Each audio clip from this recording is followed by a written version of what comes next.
Hello and welcome back to another coffee tasting video. Before we get started, oh wait, it's not a coffee tasting video. It's the top 5 list. Hey, this is going to be a totally different video for you, and I'm excited to get going on what will be the top 5 that is still available for purchase. And we'll discuss a little bit some honorable mentions in there of things that maybe you can't quite get. They may or may not have been covered on the channel yet, but we'll get to that. So before we get started though, please make sure that you like, subscribe, and hit the bell notification so you're notified anytime I drop a new video, which is every Tuesday.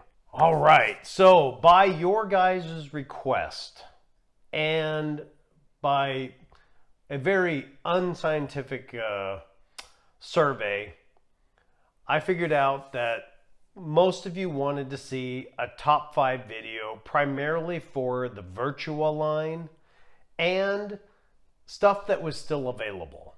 So while this list is not completely comprehensive, meaning if I had my pick, there's a lot of coffees that were absolutely amazing but are unavailable now. So we'll cover those a little bit as honorable mentions. So if they ever do come back, please pick them up. But with that said, let's get into it. So let's take a look at number 5. Number 5 is the Mexico coffee. It is part of their single origins blend. This one, you'll do a double take with the Master Origin Mexico with double washed Robusta. And as we know, the Robusta is going to add a little bit of that bitter. It adds a little bit of the full body to the coffee because selective hand picking and thoroughly washing was once only for Arabica. We blend Mexican Arabica with a rare double washed Robusta. The producers treat their Robusta with the same care as the Arabica. It yields a wild, textured cup full of roasted and spiced notes. That's honestly why I like the Mexico one. It is a very, very good cup of coffee. It stands up and holds its own if you put it with milk. So if you are a morning person where you want a good cup of coffee, the spice notes, they stand up and they hold and they're good even in the milk. So that's one that's kind of grown on me over time and I really enjoy the Mexico. Number 4 is going to be Bianco Forte. This one is part of their barista creations. It really, really, really works well in milk. So if you are a milk person, it's got the bitterness there. It's got a great roast there. It really is a wonderful cup of coffee when mixed with milk. What they say here is, how many different blends of coffee origins are there? Countless. But we couldn't leave the marriage of coffee and milk to chance. We chose Colombian and Kenyan Arabicas to hit that harmonious composition of tastes and aromas that land with the precision balance when you add milk. And it really does. It's a wonderful cup when you put it with milk. It really, really holds up. A lot of them don't blend out real well with milk. That one really, really holds up. And I think if you haven't tried it, it's one you ought to get on board with and give it a try. Number 3 on the list, Stormio. That was one of my first original favorites, and it still holds up. Here we are a couple of years later drinking the coffee, and Stormio still holds up really, really well. It's probably why it's part of their standard line, and it's one of the best sellers. So here's what they say. An intense coffee, Stormio's myriad aromas stem from its highly roasted Nicaraguan and Guatemalan Arabica coffee beans that evoke spicy, woody, and cereal notes. Adding milk softens the intensity of Stormio, but distinct roasted notes remain. And part of that, what I like about the Stormio is that woody flavor that's in there. I tend to like a little bit, I don't know, I kind of always have landed where, I like some of the fruit flavor coffees too, some of the fruitier coffees, but I tend to like those deeper, more full-bodied ones. They have a little more oil to them, that woody flavor. The cereal notes, as we've seen over the year, it's hit and miss whether they come through. But on this one, the spicy woody notes, especially the woody notes, it really holds through. And again, another wonderful one. If you blend it with milk, it really does stand up. All right, number 2, Odacio. I know I just did this one, and it's kind of why it's sitting at number 2.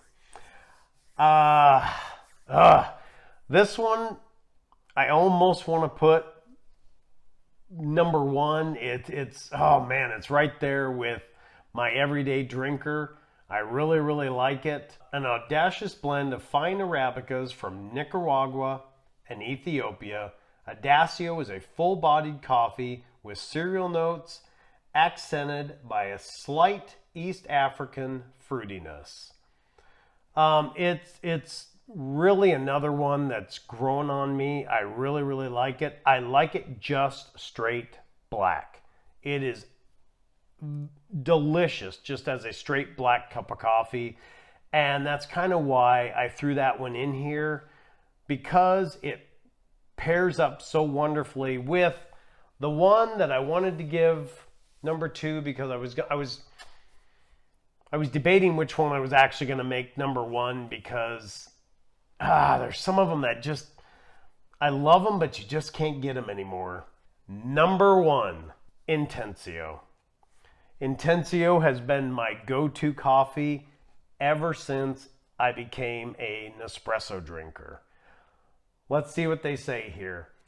Unexpectedly thick and dense coffee, Intenso blend stands out thanks to its lingering aftertaste.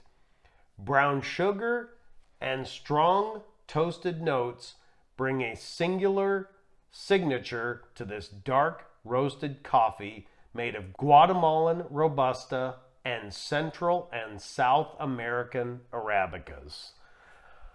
Intenso is really honestly one of my favorites. For the morning time, that one for me gets mixed with heavy whipping cream every morning. It is my go-to coffee. It stands up well in milk. It stands up well in almost anything you put it in. And it really does just absolutely stand on its own. It's a wonderful, rich, they say unexpectedly thick and dense. It is, because it has a very, very full body. And that's what I talked about in one of the other ones. We talked about the lighter roast. While it was a good flavor, it was very watery. And as you move up the line, Malazio, Odacio, you get that fuller bodied where you're getting some of that oil out of the coffee. And that's really what makes it, for me, it really makes it stand out and is rich.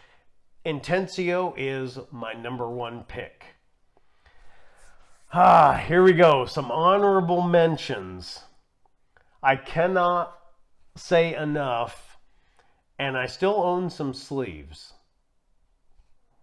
I think about 4 of them.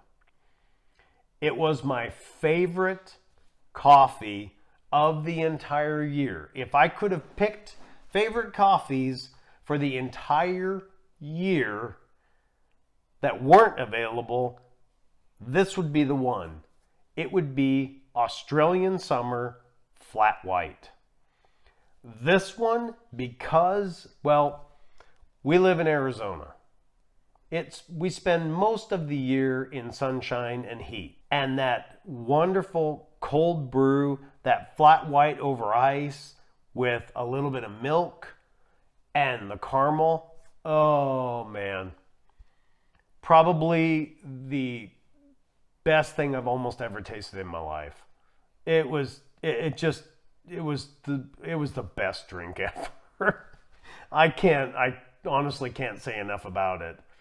And the one that held a very, very close second to it, and I never did do a video on it here. I bought it with the intent to do a video.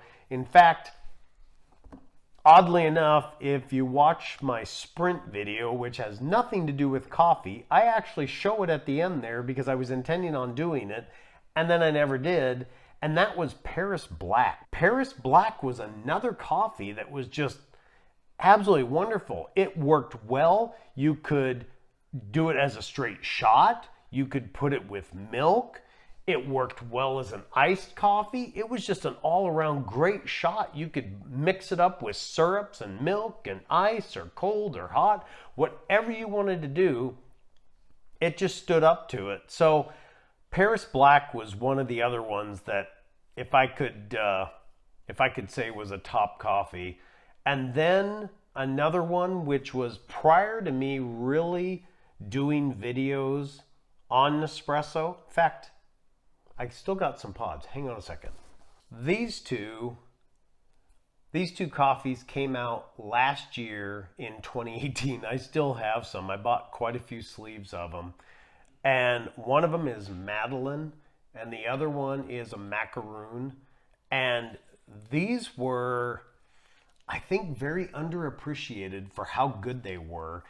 It was one of the very few coffees that Nespresso ever put out that the flavor they were going after and the amount of flavor that was in there was very, very dominant. These were exactly what they said they were. They stood out. They had an amazing flavor. They were just incredible. So these, if they ever bring them back, try them. This was the Madeleine and Macaroon. And then finally, I'd like to give another honorable mention to, actually, I would like to say two more. Another honorable mention to the, I know this will probably surprise some of you, but the pumpkin spice cake. I can't even. That one surprises me because I honestly, I went into that video thinking, oh boy, this is just going to be a whole bad night of terrible coffee. And it turned out to be absolutely wonderful. I went back, bought more sleeves. I still have 2 sleeves sitting in the other room. It was a surprise hit for me. It was absolutely delicious. I loved it, and we still have some. I still actually have some in the drawer here that we go through randomly. Final one for the Vertuo line that I would like to throw in is the Princess Vanilla Cake. That one was another one that surprised me, and I really, really enjoyed it. Unfortunately, I never got back to get more sleeves. So what I ended up with, which was a couple of sleeves of that, is what I had. And by the time I really had done a review, because I really try to not try them before I don't try them until you see me try them on camera. So I don't preview, taste test them in the Nespresso store, and I don't brew up anything other than what the very first taste test is me tasting that coffee for the first time. Maybe I should do a top worst. That wouldn't be hard to, I think last week would rank right up there with the ones that not to add sugar to. That was good. Okay, that wraps up the top 5 list for this year. I hope you enjoyed it. Some of the honorable mentions, if they ever come back out, man, I encourage you to get some of those. If there's anything that you'd like to see, providing it's with the Nespresso line, please make sure you drop a comment down below, and I'll be sure to get that out to you as quickly as possible. Next week, we'll start back with some more viewer requested coffees and videos. We'll do those for a couple of weeks.